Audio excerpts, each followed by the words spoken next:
सद्गुरुनाथ सिद्धरामेश्वर महाराज की जय। रजाधीराज सद्गुरुनाथ श्री भाऊसाहेब महाराज की जय। रजाधीराज सद्गुरुनाथ श्री काडसिद्धेश्वर महाराज की जय।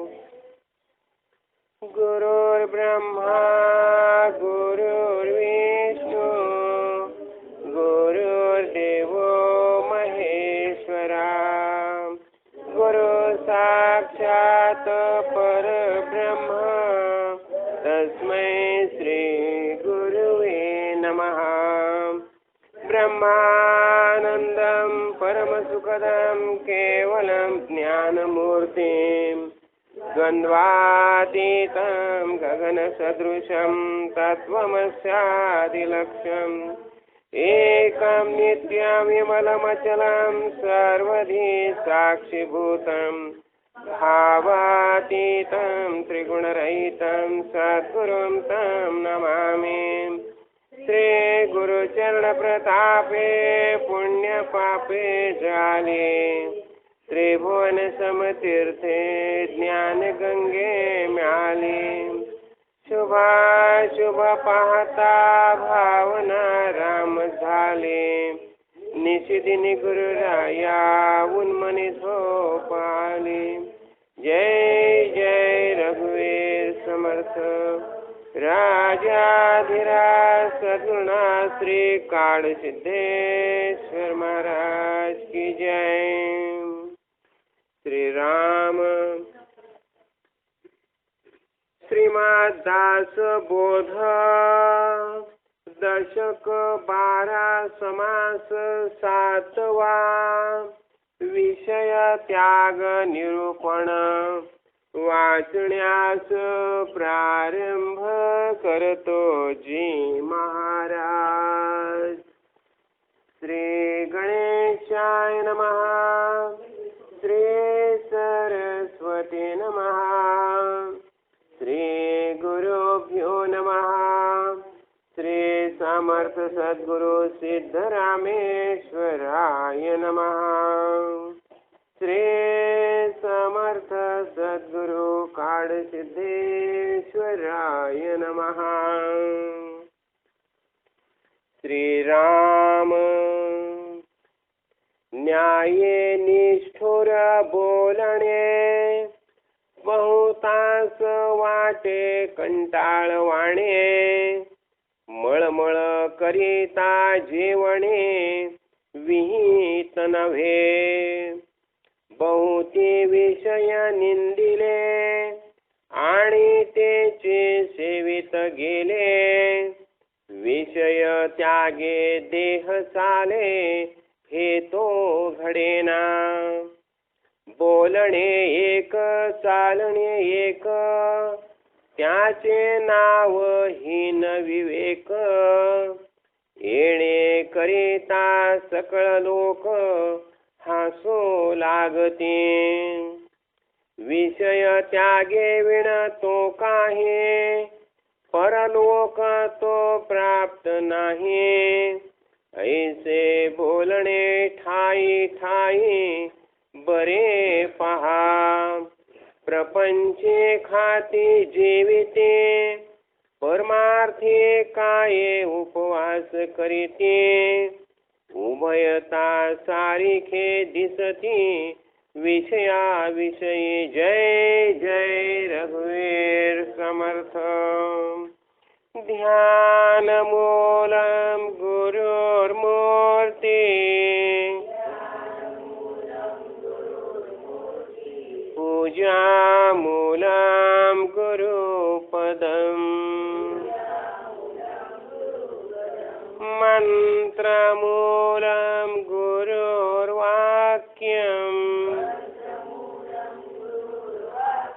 मोक्ष मूलम गुरु कृपा। रजाधिराज सद्गुरुनाथ श्री काडसिद्धेश्वर महाराज की जय। आपण गेल्या वेळेला सृष्टिक्रम निरूपण हा समास घेतला होता आणि त्यामध्ये आपण काय पाहिलं त्यावेळेला कसं होतं आपण अध्यात्मामध्ये वाटचाल करताना बघा अनेक प्रकारची शास्त्र आहेत आणि त्याचप्रमाणे आत्यंतिक दुःख निवृत्ती आणि परमानंदाची प्राप्ती ह्याच्यासाठी ज्या शास्त्राची निर्मिती झाली ते शास्त्र म्हणजे अध्यात्मशास्त्र. त्यामध्ये कसं होतं आपण अध्यात्मशास्त्राचा अभ्यास केल्यानंतर त्याचं परिशीलन केल्यानंतर एक कसं होतं आपल्याला दुःख जे आहे हे नाहीसं होतं. ज्याला आपण दुःख म्हणतो तो दुःख नाहीसं होतं. दुःखाकडे पाहण्याची आपली नजर बदलून जाते, ज्ञानदृष्टी प्राप्त होते आणि मग ते दुःख जे आहे ते आपल्याला काही जाणवत नाही आणि ह्या दुःखाची निवृत्ती झाल्यानंतर आपोआप आपल्याला आनंद होतो, परमानंदाची प्राप्ती होते. तर अशासाठी जे शास्त्र निर्माण झाले शास्त्र म्हणजे अध्यात्मशास्त्र. आणि ह्या अध्यात्मशास्त्रामध्ये कसं होतं आपल्याला सगळ्या गोष्टी कळल्या पाहिजेत. कळलं की नाही? संपूर्ण आपल्या भोवती पसरलेलं जग जे आहे आकाराला आलेलं आहे. आपल्याला अनेक गोष्टी दिसतात, झाडे दिसतात, नदी दिसते, कळलं की नाही, चंद्र तारे सूर्य वगैरे वगैरे सगळा निसर्ग सगळा दिसतोय आणि हा सगळा दिसतोय हा नक्की काय हे आपल्याला कळलं पाहिजे. आणि त्याचबरोबर आपण हे शरीर धारण केलेलं आहे, या शरीरामध्ये आपण वावरतोय, कळलं की नाही. अनंत जीव आहे, 84 लक्ष जीव येऊन आहेत, पण त्या सुद्धा नक्की काय आहेत ते आपल्याला कळलं पाहिजे. कळलं की नाही. आणि आपण म्हणतो की नाही पिंड आणि ब्रह्मांड म्हणजे जे पिंडामध्ये आहे तेच ब्रह्मांडामध्ये असं पण म्हणतो. म्हणजे आपल्याला पिंड, आता पिंड म्हणजे याचा पिंडाचा अर्थ शरीर आणि ब्रह्मांड म्हणजे हे विराट जे आहे ज्याला आपण म्हणतो ना की विराट देह, ब्रह्मांडाचा देह दृश्य देह म्हणजे विराट. तर आपल्याला हे कळलं पाहिजे. मग हे पिंडी तेच ब्रह्मांडी आपण म्हणतो, मग हे कसं काय? मग त्याच्या आपण मूल तत्वाकडे जातो आणि मूल तत्वाकडे गेल्यानंतर आपल्या लक्षात येतं, आपण त्याचं विश्लेषण करायला लागतो शास्त्रीय भाषेत शास्त्राप्रमाणे. कळलं की नाही. आणि जसं आपण म्हणतो की नाही पाणी, पाणी म्हणजे काय H2O म्हणजे हायड्रोजनचा एक अणू आणि ऑक्सिजनचे 2 अणू एकत्र आले की पाणी झालं. म्हणजे आपण त्याचं विश्लेषण केलं. तसंच ह्या पिंडाचं आपण विश्लेषण करायला सुरुवात केली. मग पिंडाचं विश्लेषण करायला सुरुवात केल्यावर काय होतं पृथ्वी, आप, तेज, वायू आणि आकाश. आता पृथ्वी म्हणजे कसं, पृथ्वी म्हणजे हाडं. हाडं कशी आहेत ही पृथ्वी तत्वाची आहेत ना, आपली हाडं सगळे ही पृथ्वी तत्वाची पृथ्वी. नंतर आप, आत म्हणजे शरीरामध्ये पाणी आहे की नाही आहे ना, म्हणजे पृथ्वी आप, आप म्हणजे पाणी, आपल्या शरीरामध्ये असलेलं पाणी. नंतर तेज, तेज म्हणजे आपण हात लावलं गरम लागलं की नाही आपल्या हाताला म्हणजे उष्णता आहे, बरोबर आहे. म्हणजे पृथ्वी आप तेज, तेज म्हणजे उष्णता. नंतर वायू, आपण श्वास घेतला सोडला, श्वास घेतला सोडला म्हणजे वायू आहे. नंतर आकाश, आकाश म्हणजे काय, आकाश म्हणजे पोकळी. आपल्या आतमध्ये अनेक पोकळ्या आहेत की नाही, कळलं की नाही. पोटामध्ये पोकळी आहे, आतड्यांमध्ये पोकळी आहे, ही पोकळी म्हणजे आकाश. ही झाली 5 तत्व, पंचमहाभूत ज्यांना म्हटलं जातं, ही 5 म्हणजे ही या पिंडामध्ये आहेत, पिंडामध्ये आहेत. तशीच संपूर्ण विराट जे ब्रह्मांड जे आहे त्या ब्रह्मांडामध्ये पण ही 5च तत्व आहेत. कळलं की नाही. मग ह्याचा अर्थ काय झालं, जसं पिंड आहे तसंच ब्रह्मांड आहे. ठीक आहे, त्याचे अनंत आकार दिसत असतील, काय झाडं बिडं सगळं सगळं दिसतं. जसं आपल्या शरीरामध्ये पण अनेक भाग आहेत, पण ह्या सगळ्याचं मूलतत्व काय आहे, 5 महाभूत आहेत. हे आपल्याला कळलं, खरं की नाही. मग ही सृष्टी जी आकाराला आलेली आहे, समर्थाने तेच म्हटलं, सृष्टी आकाराला कशी आली, ही 5 महाभूत एकत्र आली. कळलं की नाही. आणि ह्या 5 महाभूतांनी हे शरीर तयार केलं. जसं शरीर तयार केलं म्हणजे पिंड तयार केलं, तसंच ह्या पंचमहाभूतांनी ब्रह्मांड तयार केलं झालं. आणि त्यामध्ये सत्वगुण, रजोगुण आणि तमोगुण हे 3 गुण आलं. म्हणजे पंचमहाभूत आणि त्रिगुण म्हणजे याला म्हणतात अष्टधा प्रकृती. तर ह्या अष्टधा प्रकृतीचं शरीर निर्माण झालं म्हणजे पिंड.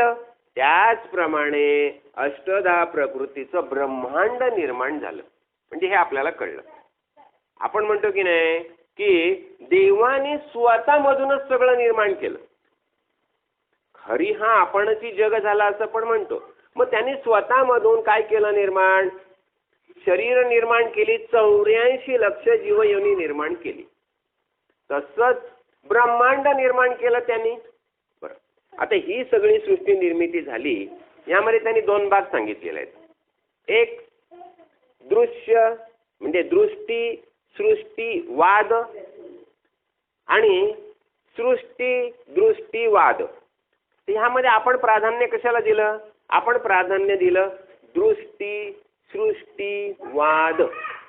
आता दृष्टी सृष्टी वाद याचा अर्थ काय? पहिलं आपल्याला दिसलं पाहिजे, ज्ञान झालं पाहिजे. अगदी तुम्हाला एक व्यवहारातलं उदाहरण सांगतो मी. कधी कधी असं होतं बघा, आपल्याला ते जाणवतं. आपण प्रवासात आहात म्हणा, कुठे आहात म्हणा, काहीतरी आपल्याला लागतं आणि लागल्यानंतर थोडी जखम पण होते. चक्क मी अनुभव घेतलेला आहे की रक्तही येतं, पण आपल्याला ते माहीत नसल्यामुळे ते आपल्याला दुखत पण नाही आणि जाणवत पण नाही. पण आपल्या लक्षात येतं, बापरे हे असं काय? तर पॅन्टच्या इथून असं रक्त दिसलं. ते रक्त दिसलं म्हणजे आपल्याला लागलेलं आहे. म्हणजे हे रक्त पाहिल्यानंतर लागलंय असं आपल्याला ज्ञान होतं आणि मग दुखायला लागतं. तोपर्यंत ते दुखलेलं नसतं. अगदी व्यवहारातलं उदाहरण बघा. म्हणजे याचा अर्थ काय होतं? दृष्टी म्हणजे जेव्हा आपल्याला त्याचं ज्ञान होतं तेव्हाच त्याच्या संदर्भामध्ये आपल्याला सुख किंवा दुःख आपण अनुभवायला येतो. म्हणून वेदांतामध्ये काय केलंय? दृष्टी सृष्टी वाद हा ग्रहण केलेला आहे. म्हणजे जेव्हा आपल्याला ज्ञान होतं तेव्हाच आपण मान्य करतो की हे असं असं सगळं निर्माण झालेलं आहे. तर हा परवा आपण हा दृष्टी सृष्टीवाद पाहिलेला आहे, समर्थांनी वर्णन केलेलं आहे. आणि ह्या ग्रंथामध्ये काय केलंय, ह्या महापुरुषांनी सगळ्या गोष्टी समजावलेल्या आहेत. आणि एकदा आपल्याला सगळ्या गोष्टी समजल्यानं की मग त्याच्या संदर्भातली आपली ज्ञान भूमिका तयार होते, मनोभूमी तयार होते आणि त्याप्रमाणे आपण वागायला लागतो आणि आपल्याला कळतं. आणि असं जेव्हा आपल्याला ज्ञान होतं तेव्हा त्या ज्ञानामुळे आपल्याला समाधान प्राप्त होतं, आनंद प्राप्त होतं. आपण आयुष्यामध्ये कुठल्याही गोष्टीबद्दल दुःख करत नाही. त्या गोष्टीला समर्थपणे आपण तोंड द्यायला शिकतो. आता काय झालेलं आहे, आज आपण समाज घेतलेला आहे विषय त्याग निरूपण. आता हाही कसं होतं, हे विषय आहेत ना, सगळ्यात म्हणजे मोठी गोष्ट लक्षात घेतली ना आपण. आता कालच मी बोलताना हंसगीतेच्या संदर्भात बोललो होतो कालच्या प्रवचनामध्ये, म्हणजे मंदिरामध्ये झालं प्रवचन ते. तर काय झालं हंसगीतेच्या संदर्भामध्ये, जेव्हा सनत कुमार म्हणजे ब्रह्मदेवाचे मानसपुत्र, हे 4 चौघे जण आहेत. म्हणजे ब्रह्मदेवाने या चौघांना जेव्हा निर्माण केलं तेव्हा त्यांना सांगितलं होतं त्यांनी की तुम्ही सृष्टी निर्माण करा म्हणून. पण ते मूळचेच वैरागी होते आणि त्यावेळेला काय नाही, आम्ही सृष्टी काय निर्माण करणार नाही, आम्ही आपले चाललो, आम्ही फक्त तपश्चर्या करणार आणि देवाला प्राप्त करणार आहे, त्यांनी जाहीरच करून टाकलं. आता हे जे सनत कुमार आहेत त्यांनी एकदा ब्रह्मदेवाला प्रश्न विचारला. हे सगळे विषय आहेत ना विषय, आता 5 विषय आपण ते समजून घेऊया. शब्द म्हणजे आपण बघा गाणं म्हणणं, गाणं म्हटल्यानंतर आपल्याला आनंद होतो की नाही, कळलं की नाही. गाणं म्हणा किंवा संगीत म्हणा, संगीत ऐकल्यानंतर आपल्याला आनंद होतं, म्हणजे हे झाले शब्द. आता स्पर्श म्हणजे बघा आपल्याला म्हणजे आपल्याला चांगले मार्क मिळाले आणि बाबांनी पाठ चौपटली, कळलं की नाही. म्हणजे बाबाचा तो स्पर्श आहे तो आपल्याला एकदम आनंददायी वाटतो, बरोबर आहे. म्हणजे शब्द स्पर्श. रस म्हणजे खाणं. आता आपण गुलाबजाम खातो, अलीकडे ते मी बघतो तिकडे सगळी मुलं दाबेली खात बसतात, चवीने दाबेली करत, कळलं की नाही. म्हणजे रस म्हणजे काय, खाणं. सरबत म्हणा, अनेक प्रकारची जे काय पेय आहेत, कळलं की नाही, हे सगळं हे रस. शब्द स्पर्श रस. रूप म्हणजे काय, डोळ्याने पाहणं. आपण अनेक गोष्टी पाहतो, आपला निसर्ग बघायला आवडतं, टीव्हीवर काय काय गोष्टी बघायला आवडतं, म्हणजे डोळ्याने अनेक गोष्टी पाहायला आपल्याला छोटी छोटी बाळं बघायला आवडतात, त्यांच्या उड्या मारणं बघायला आवडतं, त्यांचे खेळ बघायला आवडतात, खरं की नाही? म्हणजे आपण नजरेने जे जे पाहतो, कळलं की नाही? म्हणजे शब्द स्पर्श रस रूप, रूप म्हणजे पाहणं. अनेक गोष्टी पाहून आपला सूर्यास्त पाहिला आपल्याला आनंद झाला, सनसेट पाहिला, नंतर सूर्योदय पाहिला आनंद झाला, आकाशात तारे पाहिले आनंद झाला, खरं की नाही? म्हणजे अशी अनेक निसर्गरम्य ठिकाणं जेव्हा आपण पाहतो तेव्हा आपल्याला आनंद होतो. म्हणजे झालं हे रूप, म्हणजे शब्द स्पर्श रस रूप. आणि गंध बघा, गुलाबाचा सून आपल्याला आवडतो, अत्तर आपल्याला आवडतो, अनेक प्रकारची द्रव्ये असतात, सुगंधी द्रव्ये असतात, कळलं की नाही? त्यातून आपण आनंद अनुभवतो, त्याचा श्वास घेतो, खरं की नाही? म्हणजे हे 5 आहेत ना, ह्या 5 गोष्टींना म्हटलेलं आहे पंचविषय, कळलं की नाही? आणि विषय वासना जी म्हटली जाते, आता विषय वासना हे का म्हटलं जातं? म्हणजे ह्या विषयातून सुख शोधण्याचा जो आपला प्रयत्न आहे, ह्या सगळ्या विषयातून आपल्याला आनंद व्हावा, सुख व्हावं, तर हा आनंद किंवा सुख हा शोधण्याचा प्रयत्न जो आहे ह्याला म्हटलं जातं विषय वासना, कळलं नाही? म्हणजे वासना म्हणजे इच्छा, मला हा आनंद पाहिजे, यातून आनंद अनुभवायचा आहे. अच्छा, आता ही विषय वासना जी आहे ना, बघा आता ह्याने काय म्हटलंय समर्थाने पहिलं की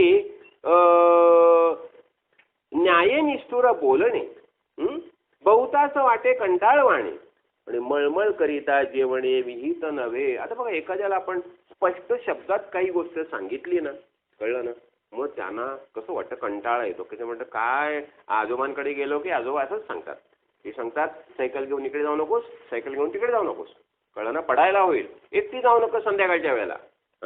तर म्हणजे असं म्हणतात ते सारखे सारखे. म्हणजे मग कसं होतं, आता आजोबाने स्पष्ट सांगितले, बाबा कुठे चाललीस ती, काही नाही, घरी परत फिर, असं म्हटलं. मग राग आला, काय आजोबा सारखं असंच सांगतात, एकटी जाऊ नकोस, असं करू नकोस, तसं करू नकोस, डबल फिर जाऊ नकोस.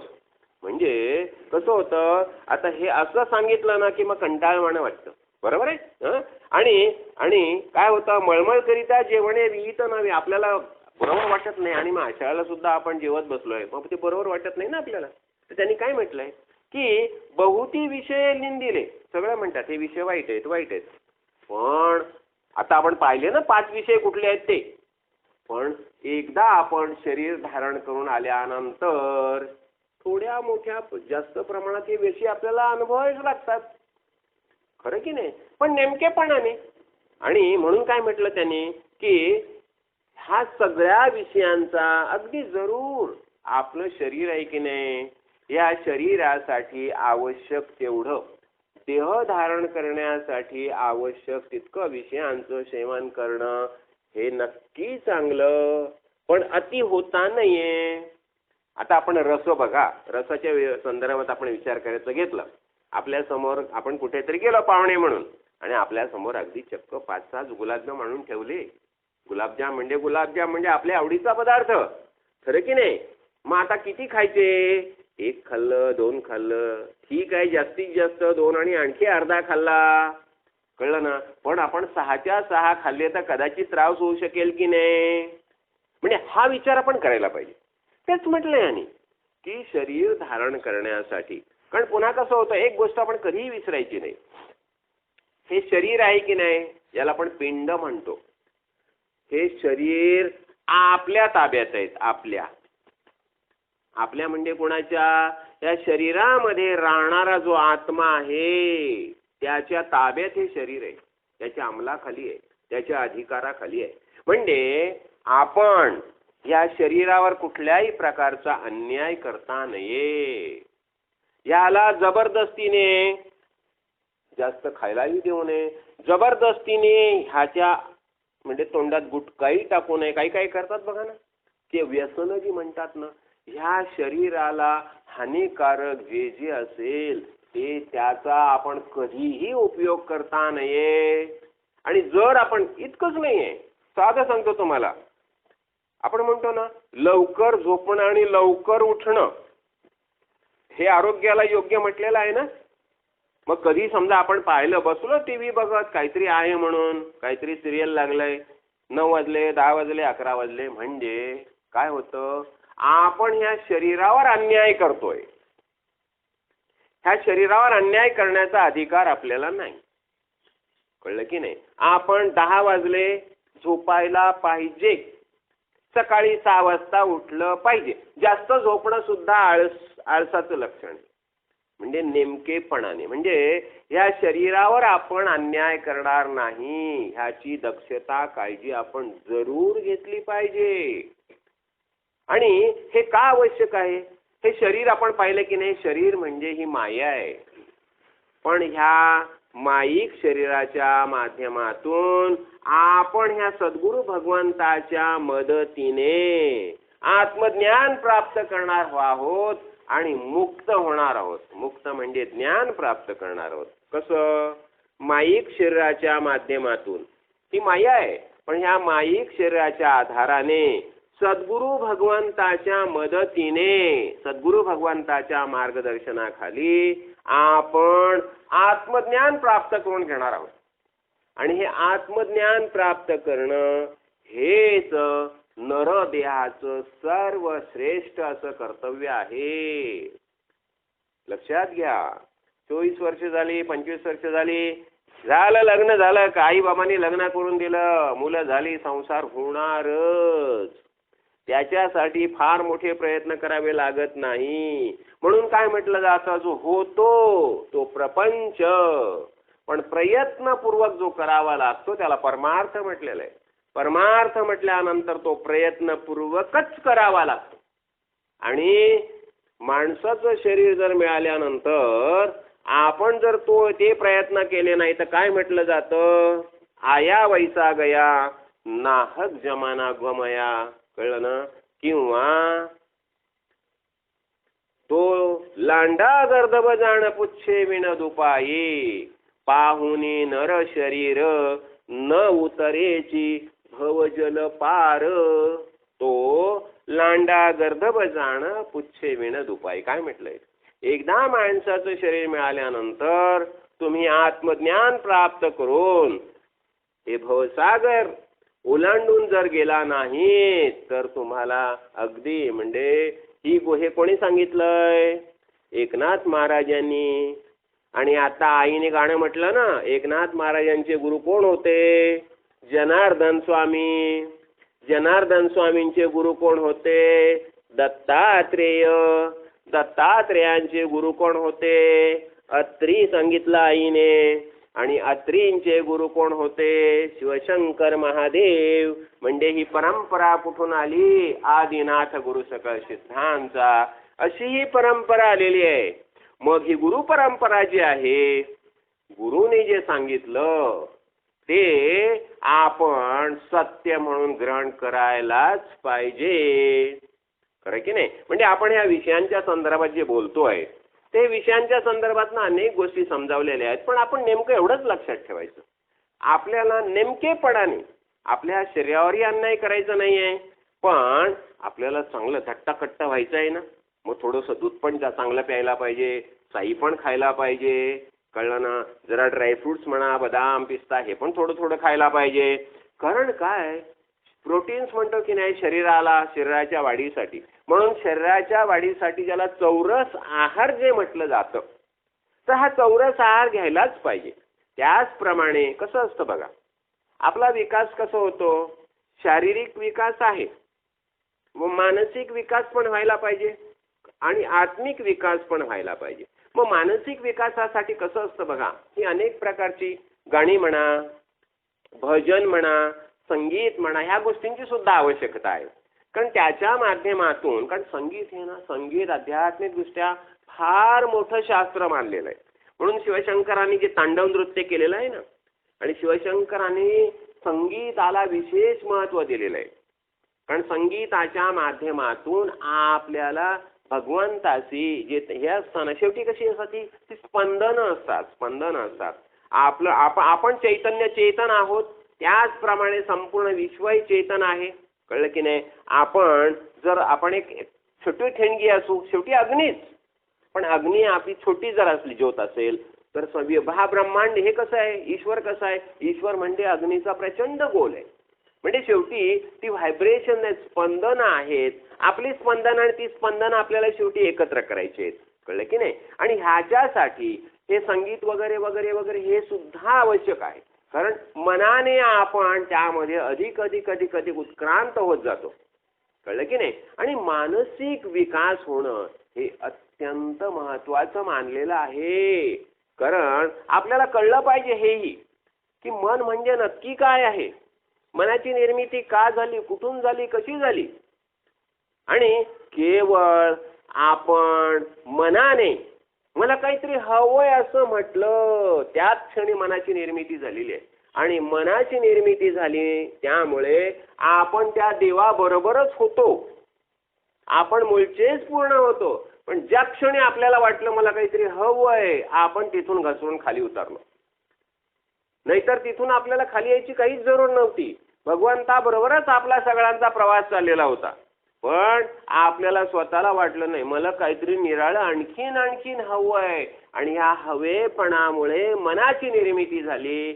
आणि ह्या मनाची निर्मिती झाल्यामुळे आपण खाली या भूतलावर आलो. आपण पाहिलं की नाही, मी अनेक वेळा सांगितलंय, आपण बाजारात कधी जातो. आता इथे झालंय ना आपलं काय नवजीवन वगैरे वगैरे, आपणा बाजार वगैरे वगैरे, कळलं की नाही. शॉपिंग मॉलमध्ये कधी जातो, काहीतरी घरात कमी आहे. मग काहीतरी कमी आहे ते आणण्यासाठी आपण मॉलमध्ये जातो, नाही तर जायची काय जरूर आहे. आपल्या घरात जर सगळ्या गोष्टी असतील तर आपल्याला मॉलमध्ये जायची जरुरी नाही. पण काहीतरी कमी आहे म्हणून आपण मॉलमध्ये जातो. अगदी त्याचप्रमाणे ह्या भूतलावर आपण का आलो, आपल्याला वाटलं आतून की काहीतरी मला माझ्याकडे कमी आहे म्हणून देह धरून. आणि हा कसं होतं, अंतेमती सागती जन्म घ्यावा लागे वासनेच्या पोटी. जन्म का घ्यावा लागतो, वासना वासना हवेपणा. आणि म्हणून हळूहळू का होईना हे विषय ही वासनाच आहे.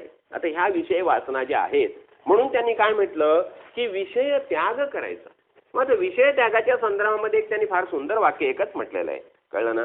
सबळ विषय त्यागणे शुद्ध कार्या कारण घेणे, कळलं ना. विषय त्यागाची जाणीजे लक्षणे ऐसी. सबळ विषय त्यागणे म्हणजे असं होता नाही हट्टाने मला हवंच असं नाही आलं पाहिजे. मिळाला तरी आनंद आहे, नाही मिळाला तरी आनंद आहे असं व्हायला पाहिजे. म्हणजे ह्या विषयाने आपल्या मनाला कॅप्चर करता नाही, पकडता नाही. तर मगाशी आपण जे बघत होतो ना, सनत कुमारांनी प्रश्न विचारला ब्रह्मदेवाला की हे सगळे विषय जे आहेत आणि हे चिंतन चित्तामध्ये विषय इतके का गुरफटलेत, का गुरफटलेत, हा प्रश्न विचारला. आणि ह्या प्रश्नाचं उत्तर ब्रह्मदेव देऊ शकले नाही. कारण ब्रह्मदेव ह्या संपूर्ण विश्वाच्या निर्मितीच्या ह्या कर्मामध्ये अडकलेले आहेत. आणि विश्व निर्मितीच्या कर्मामध्ये अडकल्यामुळे ब्रह्मदेव त्यांना योग्य उत्तर देऊ शकले नाही. आणि म्हणून त्यांनी विष्णू भगवंताचं स्मरण केलं. आणि विष्णू भगवंत तिथे हंस रूपाने आलेले आहेत. जी हंस गीता 11 स्कंदामध्ये भागवताच्या जी हंस गीता सांगितली जाते, तर विष्णू भगवंता तिथे आल्यानंतर ह्यांनी प्रश्न विचारला आपल्या सनकादिकांनी की आपण कोण आहात, आपला परिचय द्या. त्यावेळेला हंसरूपी विष्णू भगवंतांनी सांगितलं ज्या अर्थी तुम्ही मला प्रश्न विचारलात त्या अर्थी अजून तुमचा निश्चय पक्का झालेला नाही. जर तुमचा निश्चय पक्का झाला असता तर तुम्ही स्वतः ब्रह्मरूप आहात आणि मीही ब्रह्मरूप आहे आणि संपूर्ण विश्व ब्रह्मरूप आहे हा निश्चय तुमचा झाला असता. तो निश्चय झालेला नाहीये. आणि म्हणून तुम्हाला वाटतं हे विषय चित्तामध्ये गुरफटलेले आहेत, पण वास्तविक हे विषय जे आहेत तेही ब्रह्मरूप आहे आणि चित्तही ब्रह्मरूप आहे आणि सगळं जे आहे ते ब्रह्मरूपच आहे. हे वास्तविक ज्ञान आहे. आणि हे ज्ञान हंसगीतेमध्ये विष्णू भगवंताने या सगळ्यांना हे ज्ञान दिलं. आणि सगळ्यांना म्हणजे आपल्यालाच दिलेलं आहे. सनक सनंदन हे निमित्त झालं, कळलं की नाही. जेव्हा बळीराजाने प्रश्न विचारला शुक्राचार्यांना, कळलं, बळीराजाच्या अंतःकरणामध्ये कसं होतं हे सगळे विषय तो अनुभवत होता. त्रैलोक्याचा सम्राट आहे बळीराजा, साधा सुद्धा नाहीये. आणि या त्रैलोक्याचा सम्राट असलेला बळीराजा सगळ्या प्रकारचे उपभोग आहेत त्याला. तो म्हणतोय मी आहे त्रैलोक्याचा सम्राट आहे, सगळ्या प्रकारचा उपभोग घेतोय, पण काय दररोज तेच तेच तेच तेच तेच नवीन काहीच नाहीये. आणि हा त्याचपणा त्याला कंटाळा आला. त्याचा कंटाळा आल्यानं तो विचार करला, हे सगळं मी का करतोय, कशासाठी करतोय, त्याच्या पाठीमागे हेतू काय. आणि मग त्यांनी त्यावेळेला शुक्राचार्यांचं स्मरण केलं आणि शुक्राचार्य तिथे आले. मग शुक्राचार्यांनी काय सांगितलं, एकच गोष्ट लक्षात ठेव, हे संपूर्ण आहे ना विश्व, हे एकमेव चैतन्य आहे आणि संपूर्ण हे निर्माण झालेले त्या चैतन्यापासूनच निर्माण झालेले आहे. सगळे आत्मस्वरूपच आहेत, सगळी देवाची मुलं म्हणून देवच आहेत. ते एवढंच तू लक्षात ठेव.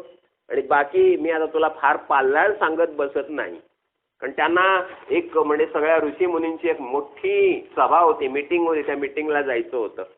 ते म्हणाले मला जास्त वेळ नाहीये, तुला पटकन एवढंच सांगतो, एवढंच लक्षात घे. हे सगळं जे आहे ते ब्रह्म आहे आणि चैतन्य आहे तेच सांगितलं. आणि ह्या पद्धतीने सगळी विवरणं केली गेलेली आहेत. म्हणजे ह्या विषयांपासून पुन्हा कसं होतं बघा, असं म्हणतात ना की आता संसारी जे आहेत, कळलं ना, ते संसारी जे आहेत ते त्यांनी आता पुन्हा इथे असं म्हटलेलं आहे बघा, अष्टमा सिद्धीची उपेक्षा करून घेतली योग दीक्षा, घरोघरी मागे भिक्षा महादेव. आता हे विषय आहेत की नाही विषय, आपण आता 5 विषय पाहिले, मी मुद्दाम बारकाईने सांगितलेले आहेत. हे 5 विषय आहेत. हे 5ही विषय महादेवाला अष्टमा सिद्धी अवगत आहे. तो मनात आणेल तसं सगळं हवं ते सगळं निर्माण करू शकतो. त्याने जर रसाचा विचार करायचा म्हटलं तर सगळ्या प्रकारची पक्वान्न त्याच्यासमोर अशी पडतील, पण ते काय किती खाणार, कळलं की नाही. संगीत म्हटल्यानंतर वाटेल तेवढे संगीत तज्ञ त्याला येऊन संगीत ऐकवतील, किती ऐकणार, कळलं की नाही. तर ह्या अशा पद्धतीने म्हणून त्यांनी काय म्हटलं की अष्टमा सिद्धींची उपेक्षा करून घेतली योग दीक्षा. म्हणून त्याने काय केलं, ह्या अष्टमा सिद्धी टाकूनच दिल्या, सिद्धींच्या मागे गेले नाही आणि त्यांनी योग दीक्षा घेतली. आणि योग दीक्षा करून घरोघरी मागतायत भिक्षान देही, खरं की नाही. म्हणजे वास्तविक सगळं निर्माण करण्याची क्षमता असून सुद्धा वैराग्य निर्माण झालं त्यांच्या अंतःकरणामध्ये आणि त्याने अष्टमा सिद्धींची सुद्धा उपेक्षा केली. आणखी समर्थाने किती फार सुंदर म्हटलेलं आहे, वैराग्य करावा त्याग तरीच परमार्थ योग, प्रपंच त्यागे सर्व सांग परमार्थ घडे. काय म्हटले बघा, वैराग्य करावा त्याग. वैराग्य म्हणजे कसं, वैराग्य म्हणजे वेगळ्या भाषेत महाराज म्हणायचे वैर्यावर राग. आपले जे वैरी आहेत ना त्यांच्यावर रागवायचं. आता हे आपले वैरी कोण, वेगळ्या भाषेत काम, क्रोध, लोभ, मोह, मद आणि मत्सर हे आहेत ना. मग आता काम आपण मागणं कमीच करून टाकायचं. आईला जास्त कळतं, लावण्याला नेमकं काय द्यावं हे आईला कळतं आणि त्याप्रमाणे ती देते. मग ती देते, मग आपण जबरदस्तीने माई आई मला आणखी देणं मागण्याची आवश्यकता नाही. तिला आपल्यापेक्षा जास्त ज्ञान आहे, त्यामुळे तिने नेमकेपणाने जे दिलंय त्यात आनंद मानायचा. क्रोध, आता काय झालंय, साईने जरा गडबड केली, कशाला त्याला रागवायचं, लहान आहे, हळू मोठा होईल, जसा मोठा होईल त्याला कळेल. मग आपण रागवून आपण डोकं कशाला आपलं खराब करायचं, आपण न रागावणंच बरं ना. त्याला जसं समजेल तसं तो शांत होईल ना, बरोबर आहे. काम, क्रोध, लोभ, कुठल्याही गोष्टीवर लोभच ठेवायचं नाही. मोह, कळलं ना. मद, गर्व, माझं सगळंच बरोबर आलं, 4 मैत्रिणींना सांगण्याची काही जरुरी नाहीये, आज आपलं बरोबर आलं उद्या त्यांचं बरोबर येईल. त्या कुठल्याही गोष्टीचा आपण गर्व अभिमान करण्याची जरुरी नाहीये. म्हणजेच काय, वैर्यावर राग म्हणजे हे सगळे जे आहेत त्यांच्या संदर्भामध्ये आपली भूमिका छान मस्त ठेवून द्यायची, कळलं ना. कशाला रागवायचं, हळूहळू जसं त्याला कळेल तसं तो आपोआप सुधरेल. असा जर दृष्टिकोन आपण ठेवला, नेमकेपणाने समजावलं तर त्याच्यामध्ये फरक होऊन जाईल, खरं की नाही. म्हणून त्यांनी इथे जे म्हटलेलं आहे ना की वैराग्य करावा त्याग तरीच परमार्थ योग. आता परमार्थ जर लाभायचं असेल ना तर पहिलं हळूहळू का होईना, हे अडथळे आहेत मधले. आणि हे अडथळे काय करतात, आपल्या मनात कसं असतं, आपल्याला एक फार मोठी देणगी मिळालेली आहे, मन. आणि ह्या मनाच्या माध्यमातून आपण देवाला पकडू शकतो सद्गुरू भगवंताच्या मदतीने. मग आता हे मन आपण काय करायचं?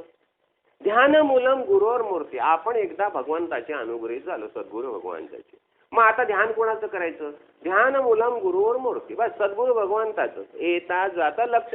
व्यवहारातली सगळी गोष्ट बरं करायची, पण ते करत असताना आतून मात्र लक्ष त्याच्याकडे ठेवायचं.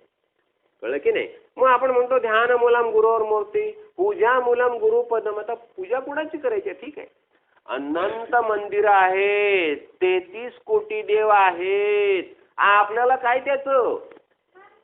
एकदा जर आपण सद्गुरू भगवंताला शरण गेलो, काय झाली मजा? एकदा महाभारत युद्ध जेव्हा चालू होतं, आता महाभारत युद्धाच्या वेळेला महाभारत युद्ध चालू असताना अर्जुनाला असा भास होत होता की माझ्या पुढे कुणीतरी त्रिशूलधारी व्यक्ती लढते माझ्या बाजूने आणि त्या शत्रूला मी मारण्यापूर्वी तोच मारतोय, असं जेव्हा अर्जुनाच्या आणि युद्ध संपलेलं आहे.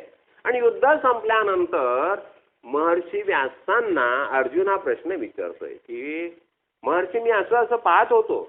त्याला महर्षी व्यासांनी काय सांगितलं? अरे अर्जुना, तुझ्या बाजूने प्रत्यक्ष शिवशंकर युद्धात लढत होते. कारण काय होतं? एकदा आपण सद्गुरू भगवंताला शरण गेलो ना की सगळे देव आपल्या मदतीला येतात. आता कसं असतं, म्हणून आपण कोणाबरोबर गेलो, ताईबरोबर, मैत्रिणीबरोबर कुठल्या मंदिरात जरूर नमस्कार करावा, पण अगदी जबरदस्तीने घरातलं सगळं ठेवून त्या मंदिरात जाते त्या मंदिरात जाते त्या काही जरुरी नाही. त्यापेक्षा हळूहळू आपण अशी पूजा करायची की घरच मंदिर करून टाकायचं. कळलं ना? आणि घर मंदिर झाल्यानंतर सगळे देव घरात आले. आपल्या सद्गुरू भगवंताच्या हृदयामध्ये 33 कोटी देव बसलेले आहेत. बाहेर कुठल्याही मंदिरात जायची जरुरी नाही. कळलं ना?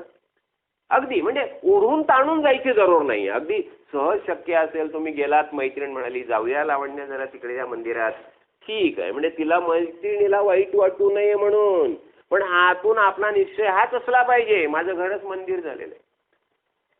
कळलं की नाही? म्हणजे हळूहळू आपली अशी तयारी व्हायला पाहिजे आणि हाच हेतू असतो. आता बघा ना, आपण वारीला जातो, उदाहरण बघा अनेक दिसून येतात.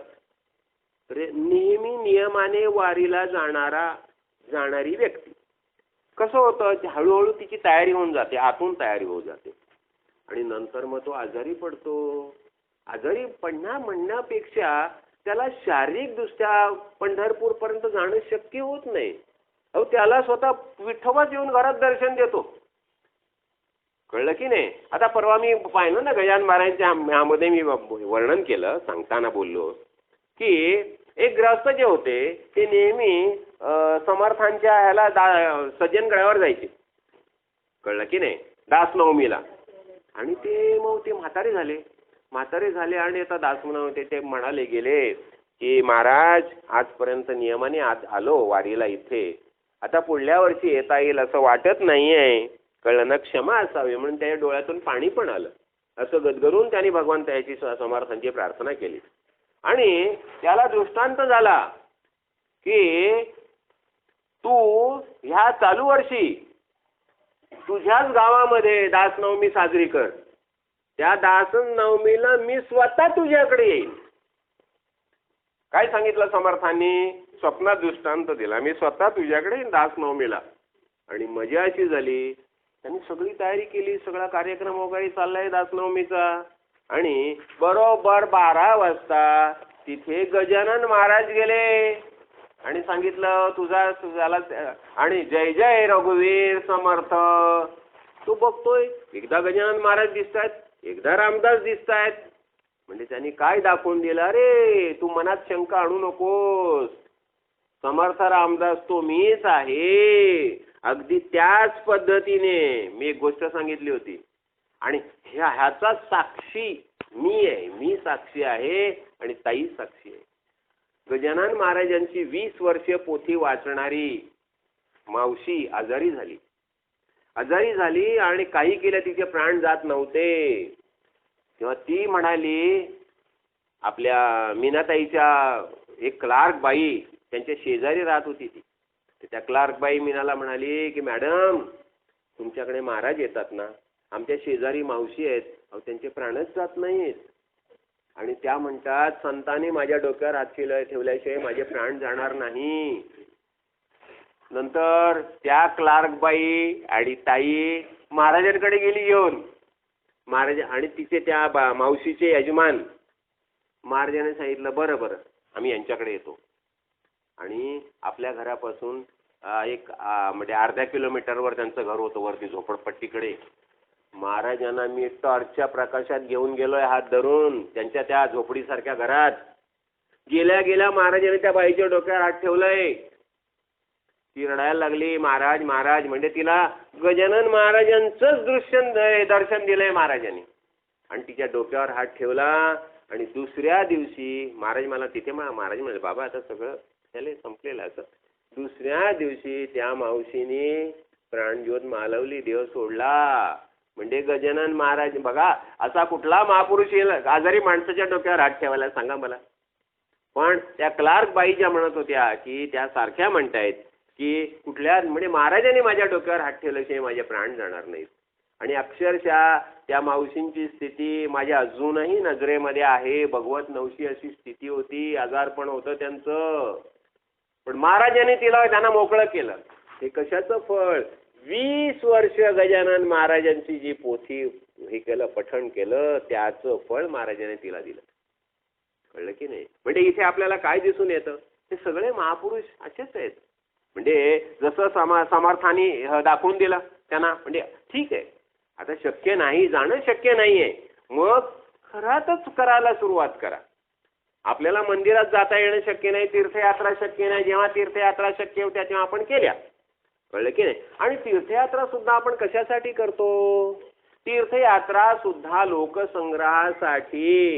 तीर्थे तीर्थे निर्मलम ब्रह्म वृंदे, वृंदे वृंदे तत्वचिंतानुवादा, वादे वादे जायते तत्वबोधा, बोधे बोधे भासते चंद्रचूडा. तीर्थाला गेल्यानंतर अनेक महापुरुषांचे जे भक्त असतात, शिष्य असतात, त्यांची भेट होते, आपली चर्चा होते त्यांच्याबरोबर, परस्पर विचारांची देवाणघेवाण होते, ज्ञानदृष्टीने आपण एकमेकाशी बोलतो आणि आपला निश्चय पक्का होतो.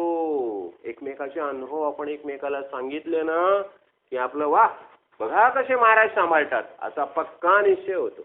म्हणून काय म्हटलं जातं, हरवृष्टौ गुरु त्राता, गुरवृष्टौ न कश्चन, तस्मात् सर्व प्रयत्नेने श्री गुरुम शरणम व्रजो. एक वेळ आपल्यावर देव रागावला ना तरी चालेल. देव रागावला, हरवृष्टौ गुरु त्राता, गुरु तारेल.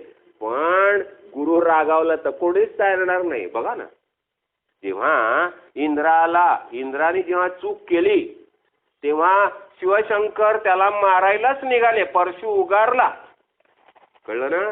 पण तो परशु सोडण्यापूर्वी तिथे बृहस्पती आले आणि त्यांनी पाय धरले शिवशंकराचे आणि सांगितले, महाराज महाराज त्याला मारू नका. कुणाला? इंद्राला मारायला निघाले होते. आणि बृहस्पतीने इंद्राला वाचवलं शिवशंकरापासून. आणि शिवशंकरांनी मग तो परशु खाली ठेवलेला आहे, नाहीतर इंद्राला मारायला निघाले होते शिवशंकर.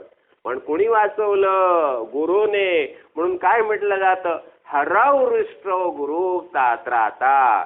शिवशंकर जरी रागावला तरी गुरु त्रारतो, पण गुरु रागावला तर मात्र कोणी तारत नाही.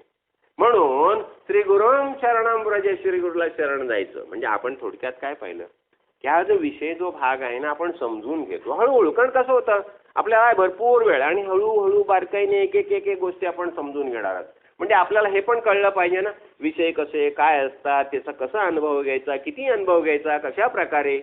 आणि या सगळ्या गोष्टीतून आपण आपलं जीवन देवाला आवडेल असं करू शकतो.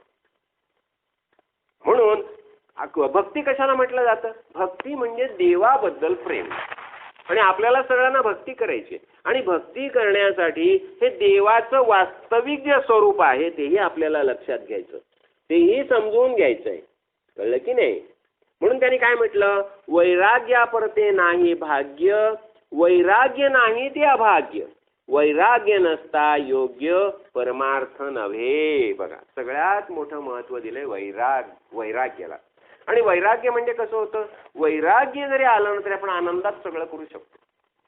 वैराग्य म्हणजे काही सोडायचं नाही. आणि वैराग्याबरोबर आपण नेहमी पाहतो, वैराग्याबरोबर विवेक पाहिजे. वैराग्य हे नेहमी विवेकातून यायला पाहिजे. वैराग्य हे नेहमी ज्ञानदृष्टीने यायला पाहिजे. नुसतं म्हणजे आपण म्हणतो ना की म्हणजे आदळते आपटते असलं वैराग्य नको.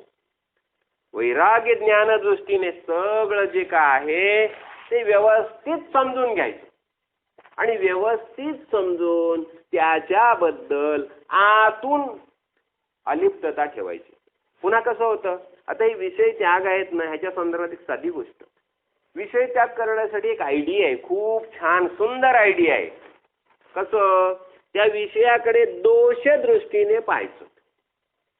दोषदृष्टीने म्हणजे कसं, दोषदृष्टीने आपण म्हटलं मला समजा साखर खूप आवडते, मग आता दोषदृष्टी आणायची आहे त्याच्यामध्ये. मग कशी, कुठली दोषदृष्टी, साखर जास्त खाल्ली तर डायबिटीस होईल, ही दोषदृष्टी आणायची. बरं, आता समजा आपल्याला ठेचा, इकडे खानदेशात ठेचा खूप आवडतो, कळलं ना?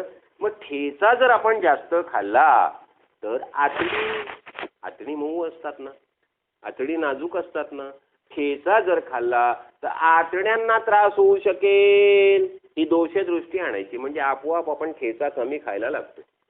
कळलं की नाही? म्हणजे सगळ्या आता बघा ना, आता अलीकडे मोबाईल उठसूट लहान लहान मुलं सुद्धा त्या मोबाईलच्या मागे लागलेली आहेत. आता मोबाईलकडे दोषदृष्टीने कसं बघायचं, आपल्याला मोबाईल तर कमी करायचा आहे, मोबाईलशी आपल्याला जास्त खेळायचं नाही. कुणी कितीही म्हटलं तरी मोबाईलच्या ह्या इलेक्ट्रोमॅग्नेटिक ज्या वेव्ज आहेत, कळलं ना, जी सगळी स्पंदनं जी आहेत ती स्पंदनं आपली जी नाजूक इंद्रिय आहेत त्याला डॅमेज करू शकतात, त्याला दगा होऊ शकतो. इवन ब्रेनला प्रॉब्लेम होऊ शकतो, मेंदूला प्रॉब्लेम होऊ शकतो, कानाला प्रॉब्लेम होऊ शकतो, डोळ्याला प्रॉब्लेम होऊ शकतो. हे सगळे परिणाम आपल्यावर होऊ शकतात. मग त्या मोबाईलकडे आपण दोषदृष्टीने पाहायला शिकलं की काम झालं. मोबाईल वापरलं जास्त तर अशा पद्धतीचा आजार आपल्याला होऊ शकेल. म्हणजे आपोआप मोबाईलचं वापरणं कमी होऊन जातं नेमकेपणाने. अगदी आता बघा ना, पूर्वी 15-15 दिवसांनी पत्र यायचं आणि मग पोस्टमन कधी येणार, अहो पोस्टमन मामा काय आलंय का आमचं पत्र, असं विचारलं जायचं. 15 दिवसांनी खुशाली करायची होती ना. पण तरी सुद्धा सगळे मनाने स्वस्थ होते. ह्या मोबाईलने 15-15-20-20 मिनिटांमध्ये फोन करून आता तुम्ही कुठे आहात, आता तुम्ही कुठे आहात, आता तुम्ही कुठे, अरे कशासाठी? म्हणजे आपण काय झालं, मनाने अधिक अस्थिर झालो, अशांत झालो. म्हणजे जर मोबाईलकडे आपण दोषदृष्टीने पाहायला शिकलो की त्याचा वापर आपोआप कमी होतो. कळलं की नाही? तसंच ह्या सगळ्या विषयांकडे दोषदृष्टीने पाहायचं आणि जीवन धारणेसाठी नेमकं आवश्यक तेवढाच विषयांचा अनुभव घ्यायचा आणि सद्गुरू माऊलीच्या कृपेने जे योग्य आहे, कर की नाही. आणि म्हणून म्हटलंय, जो पुरुष स्वात्मानुभवी असतो, अनासक्त असतो, वैराग्य संपन्न असतो, तो पुरुष महायोगी ईश्वरी अवतारच जाणावा. त्या सद्गुरू माऊलीच्या कृपेने हे सामर्थ्य आपल्याला सगळ्यांना प्राप्त व्हावं ही श्रीचरणी प्रार्थना. रजाधिराज सद्गुरुनाथ सिद्धरामेश्वर महाराज की जय. रजाधिराज सद्गुरुनाथ श्री काडसिद्धेश्वर महाराज की जय. नको वासना विषये वृत्ती रूपे, पदार्थी जडे कामना पूर्व पापे, सदा राम निष्काम चिंतित जावा, मना कल्पना लेश तोहीन सावा. जय जय रघुवीर समर्थ. इथे सुद्धा समर्थाने काय म्हटलंय बघा, नको वासना विषयी वृत्ती रूपे. वासना जी आहे ना, ही कशी असते, अंतःकरणाची वृत्ती असते. वासना हे दुसरं तिसरं काही नाही, अंतःकरणाची वृत्ती आहे. आणि ती पदार्थामध्ये जे आकर्षित होते ह्याला कारण पूर्व पुण्य म्हणण्यापेक्षा पूर्व पाप. अगोदरच्या पापामुळेच आपण विषयामध्ये आसक्त होतो. आणि म्हणून आपण काय करायला पाहिजे, जो निष्काम राम आहे त्याचं आपण चिंतन करायला पाहिजे. आणि निष्काम रामाचं चिंतन करण्यासाठी सगळ्यात मोठी जागा म्हणजे संत संघ. तेव्हा या संत संघामध्ये येऊन सद्गुरु माऊलीने जो आपल्याला बोध केलेला आहे तो बोध लक्षात घेऊन निष्काम रामाचं चिंतन करूया. आणि समर्थाने जे आपल्यासाठी ज्ञानाचं कपाट ठेवलेलं आहे त्याच्यावर मुलं म्हणून अधिकार सांगूया. सद्गुरु माऊलीच्या कृपेने हे सामर्थ्य आपल्याला सगळ्यांना प्राप्त व्हावं ही श्रीचरणी प्रार्थना. प्रजाधिराज सद्गुरुनाथ सिद्धरामेश्वर महाराज की जय. प्रजाधिराज सद्गुरुनाथ श्री भाऊसाहेब महाराज की जय. प्रजाधिराज सद्गुरुनाथ श्री काळसिद्धेश्वर महाराज की जय.